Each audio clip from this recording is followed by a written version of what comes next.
Hi students, welcome to Unicorn study centres. आज का topic Thales theorem है। इस थ्योरम का स्टेटमेंट है, if a line drawn parallel to one side of a triangle to intersect the other two sides, if a line, this is a line D drawn parallel to one side of a triangle, A B C is a triangle जिसके B C sides के just parallel एक D line को draw करते हैं, the other two sides in distinct points, वो जो line है दूसरे साइड्स को दो डिस्टिंक्ट पॉइंट पे कट करती है, इंटरसेक्ट करती है, डी एंड ई पे, the other two sides are divided in the same ratio. इस थ्योरम का मतलब है, अगर हम बी सी के पैरेलल एक लाइन डी ड्रॉ करते हैं तो A D upon D B is equal to A E upon E C होगा। कोई भी थ्योरम को प्रूफ करने का एक फॉर्मेट होता है, उसी फॉर्मेट के सहारे हम चलेंगे। पहले गिवन लिखना होता है जो भी इस थ्योरम में गिवन हो हमारे पास, जिसकी हेल्प से हम इस थ्योरम को प्रूफ कर सकें। जैसे जैसे A B C is a triangle, एक ट्रायंगल दिया हुआ है जिसके बारे में मुझे इन्फॉर्मेशन है। A B C is a triangle in which a line drawn parallel to B C, इसके पैरेलल बी सी के पैरेलल डी एक लाइन ड्रॉन है जो कि इंटरसेक्ट कर रहा है ए बी एंड ए सी को डी एंड ई पर।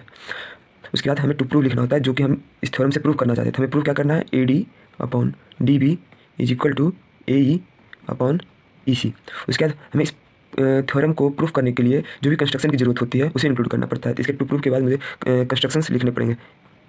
जैसे मुझे इस कंस्ट्रक्शन में यह जरूरत पड़ेगी, जैसे डी सी को हमको ज्वाइन करना होगा और बी ई को, तो हम यहाँ पर लिखेंगे join D C and B. और मुझे कुछ कंस्ट्रक्शंस और भी इसमें करने होंगे थेल्स थ्योरम को प्रूव करने के लिए। मुझे डी से ए सी पर या ए पर, सो सेम थिंग है, कहीं पे भी हम परपेंडिकुलर डालेंगे तो एक ही जगह पड़ेगा, क्योंकि एक ऑब्टूस ट्रायंगल है, एक एक्यूट ट्रायंगल बनेगा इस वजह से। तो हम डी से ए सी पर हम बोल सकते हैं, डी से ए सी पर परपेंडिकुलर ड्रॉ करते हैं इस तरीके से, जो कि ए डी ई के लिए भी और ए डी सी के लिए भी, दोनों ट्रायंगल के लिए काम करेगा।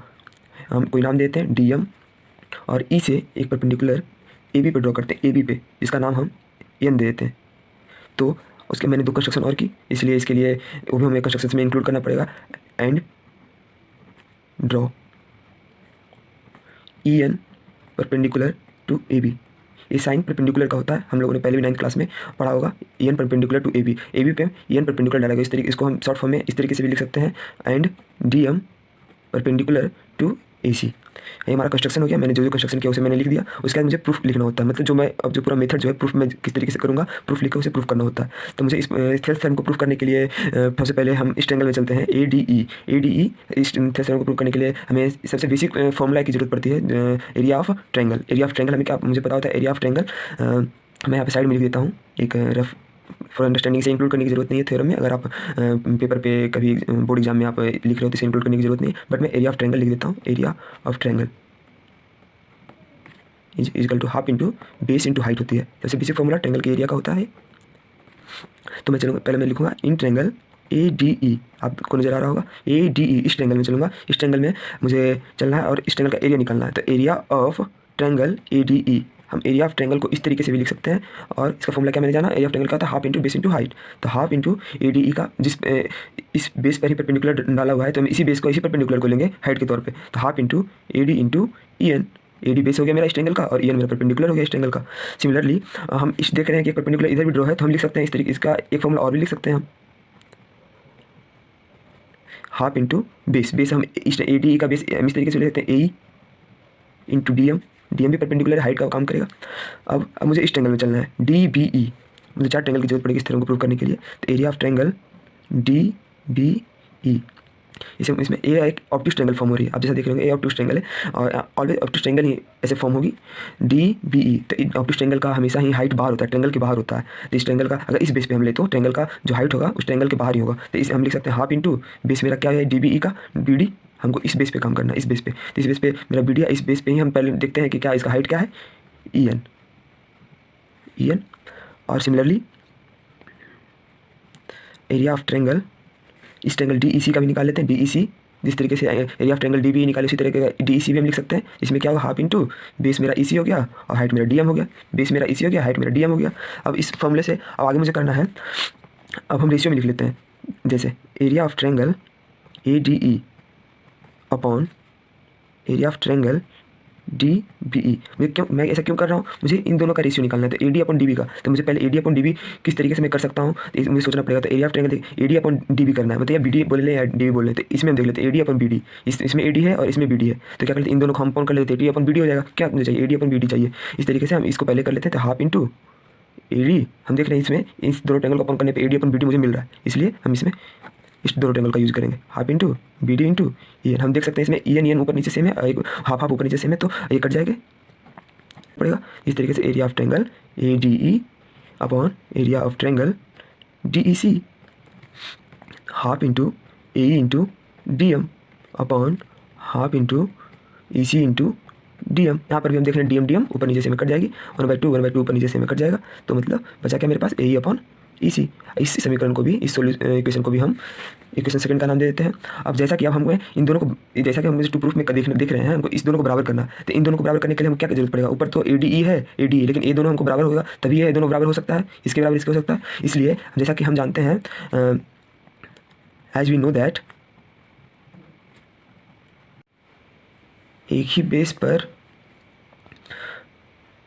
दो ट्रायंगल बना हो और वो दोनों ट्रायंगल सेम पैरेलल लाइंस के बीच में बना हो, तो दोनों ट्रायंगल का एरिया सेम होता है। जैसे हम देख सकते हैं इस फिगर में, एक बेस है, डी बेस है, डी बेस पर एक ट्रायंगल डी बी ई, एक ट्रायंगल डी सी ई बना हुआ है, और दो सेमी पैरेलल लाइंस के बीच में दोनों ट्रायंगल। तो हम कह सकते हैं, एक थ्योरम होता है, आपको पहले ही पढ़ना होगा, इस थ्योरम के पहले आपको उस थ्योरम को जानना बहुत इम्पोर्टेंट है। इसलिए हम कह सकते हैं, इसलिए हम कहेंगे इसको, D B, area of triangle D B E is equal to area of triangle D C. इसका स्टेटमेंट इस तरीके का होगा, two triangles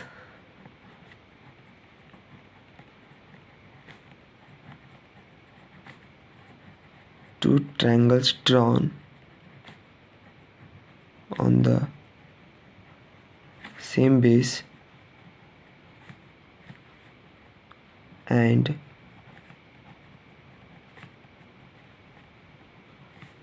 between the same parallel lines are having equal areas। अब हम मतलब कि इस तरीके से इसे हम सिंस करके लिख देंगे इसका, hence area of triangle D B E, इसमें मैंने जो बताया area of triangle D B E is equal to area of triangle D C E. तो उसी तरीके से यहाँ लिखेंगे, area of triangle D B E is equal to area of triangle D C E. इसे हम एक थर्ड इक्वेशन का नाम देते हैं। अब मैंने क्या देख लिया, ए डी ई तो सेम है, D B E D E C का को सेम करने के लिए इक्वेशन काम कर गया। तो अब हम लिखेंगे फ्रॉम, अब इन दोनों बराबर हो गया, तो मतलब कि A D E upon D B E is equal to area of triangle A D E upon D E C हो गया, क्योंकि ये दोनों बराबर है, ये दोनों बराबर है, तो पूरा का पूरा इतना को बराबर इतना हो जाएगा। तो from equation first, second and third हम कह सकते हैं area of triangle A D E upon area of triangle D B E is equal to area of triangle A D E upon area of triangle D E C. तीनों से हमें ये proof हो गया। तो अब आगे चलते हैं, area of triangle A D upon D B is equal to A D upon B D. So A D upon B D इसके नीचे हम लिख सकते हैं, और area of triangle A D upon D C is equal to A upon E C. Area of triangle A D upon area of triangle D C is equal to A upon E C, then A upon E C. अब मुझे यही to proof में मेरे पास था, मुझे यही proof करना था, A D upon D B is equal to A upon E C. अब क्या मेरे पास प्रूफ में ए आ गया, A D upon B D, या बी डी को डी बी भी बोल सकते हैं, आप जो बोल लें, is equal to A upon E C. ये मेरा प्रूफ हो गया, प्रूव्ड। मुझे यही प्रूव करना था। एक मैं इसमें आपको एक प्रूफ मेरा इस थ्योरम का बस इतना ही था, लेकिन इसका एक मैं आपको एक नोट बता दूं।